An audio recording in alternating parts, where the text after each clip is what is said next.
ہمیں اپنی جانوں سے بھی زیادہ ہے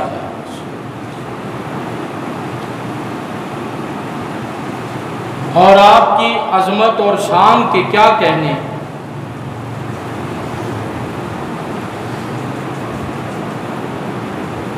نبی پاک صلی اللہ علیہ وسلم کی نبوت خاتم النبیین نبی پاک صلی اللہ علیہ وسلم قیامت تک رہیں گے. جو بھی بھونکنے والے بھونکتا ہے بھونکتا رہے. اس میں ہمارا قصور ہے، خصوصاً پاکستان کے مسلمانوں. وہ کیسے؟ تمام مسلمانوں کے ملکوں میں سے سب سے زیادہ مضبوط قوت کے لحاظ سے اور اسلحے کے لحاظ سے پاکستان زیادہ مضبوط ہے، لیکن ایمان نہیں، عقیدہ نہیں. اور جس نے دیوار سے ڈرنا ہے اس نے ان سے کیا ٹکر لینی ہے؟ وہ نہیں لے سکتا.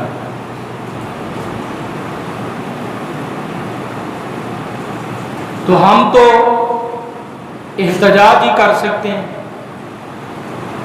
یا زبان سے ہم بول سکتے ہیں، یا احتجاج کے لیے باہر آ سکتے ہیں، یا احتجاج کر سکتے ہیں. اس کے علاوہ تو ہم نہیں کر سکتے جتنی طاقت اللہ نے ہمیں دی ہے. تو بھائی جان، یہ کام حکومتوں کا ہے، لیکن ہمیں بھی حصہ ڈالنا چاہیے. جس طرح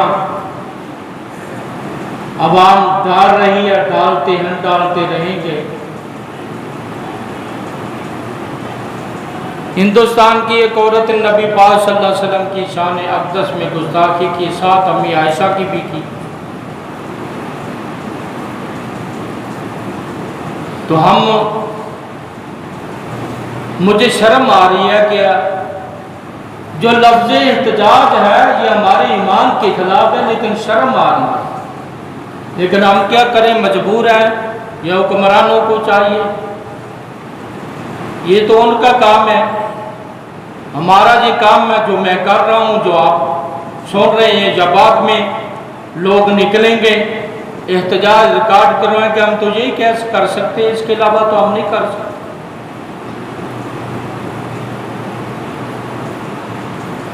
اسی طرح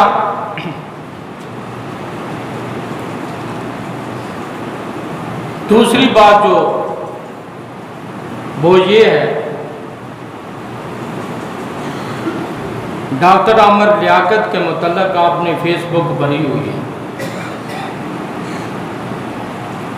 میں کوئی ڈاکٹر عامر لیاقت کی یہاں وکالت کرنے نہیں بیٹھا، مجھے اس سے کوئی غرض نہیں ہے.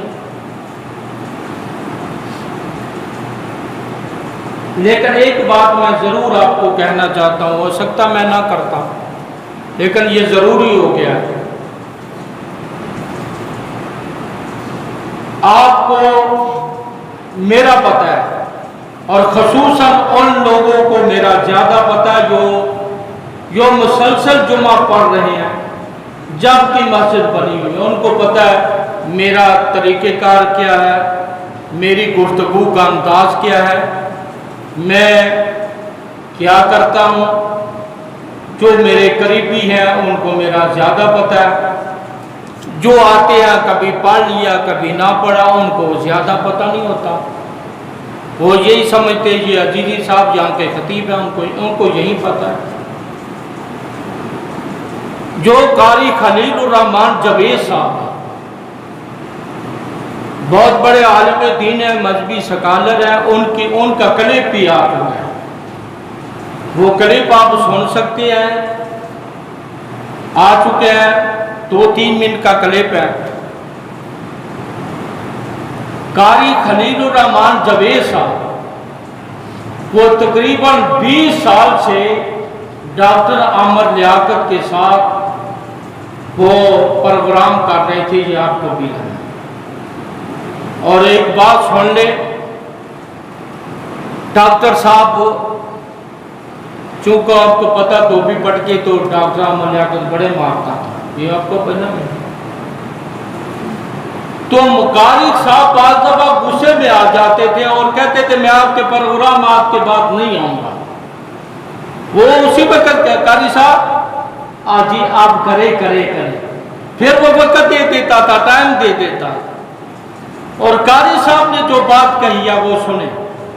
قاری صاحب نے کہا اس کا عقیدہ ٹھیک ہوا یا نہیں ہوا، لیکن اس کی وجہ سے لوگوں کے عقائد بڑے صحیح ہوئے ہیں، کیونکہ قاری خلیل الرحمن جاوید صاحب نے عقیدہ توحید کی بات کی ہے، قاری خلیل الرحمن جاوید صاحب نے اصحاب رسول کی بات کی ہے، قاری خلیل الرحمن جاوید صاحب نے اہل بیت کی بات کی ہے، اور قاری صاحب نے یہ بھی بات کی ہے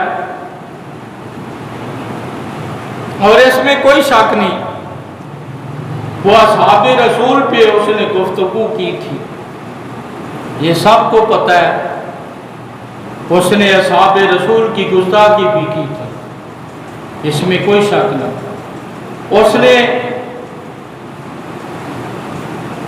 ان کے معبد خانے میں، کیونکہ میں نام نہیں بگاڑنا چاہتا، میں منبر رسول پہ بیٹھا ہوں، خطبہ جمعہ ہے،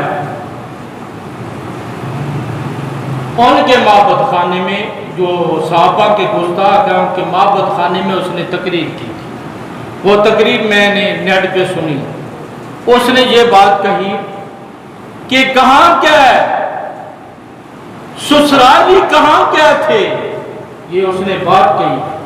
ابو سفیان کے ایمان کی وکالت کرنے والا کہاں کیا تھے، یہ بات کہی تھی۔ یہ ساری باتیں اپنی جگہ۔ قاری خلیل الرحمن جاوید صاحب نے فرمایا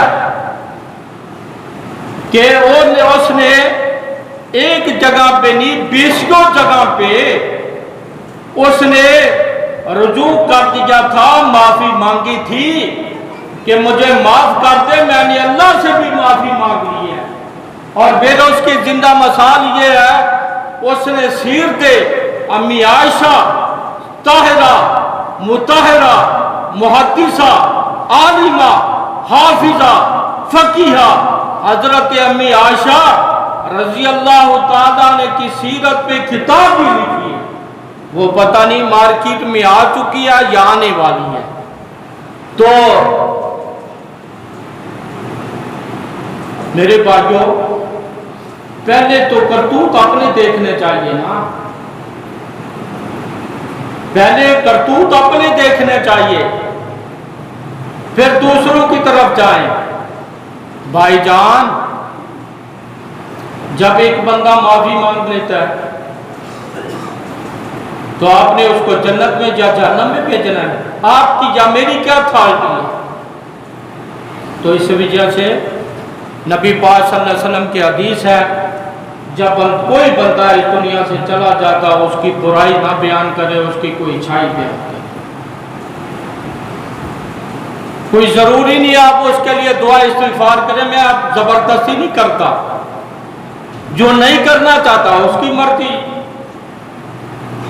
لیکن یہ کفر کے فتوے لگانے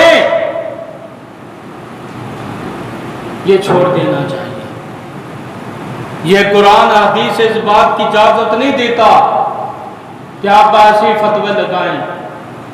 ہم پہلے جمعے سے کچھ دیر پہلے میرا بھی موقف یہی تھا، ہو سکتا جب مجھے کلپ نہ ملتا تو معاملہ اس کے برعکس ہوتا، لیکن وہ کلپ سننے کے بعد میں اس کو کچھ نہیں کہوں گا، اس کا معاملہ اللہ پاک کے ساتھ۔ باقی رہا عقیدے کی بات تو اللہ تعالیٰ کے ساتھ اس کا معاملہ ہے۔ جب ایک بندہ اللہ کے پاس پہنچ جاتا ہے تو وہ معاملہ اللہ کے سپرد کر دینا چاہیے۔ تو میں علماء پہ، ان علماء پہ مجھے بڑا افسوس ہے، سکھ عالم ہے، اس طرح کی گفتگو علماء کو نہیں کرنی چاہیے، اپنے گریبان میں جھانکنا چاہیے۔ اپنے کرتوتوں کو سامنے رکھنا چاہیے۔ اللہ میرا اور آپ کا بھی حامی و ناصر ہو۔ وما علینا الا البلاغ۔ ان الحمد للہ نحمدہ ونستعینہ ونستغفرہ۔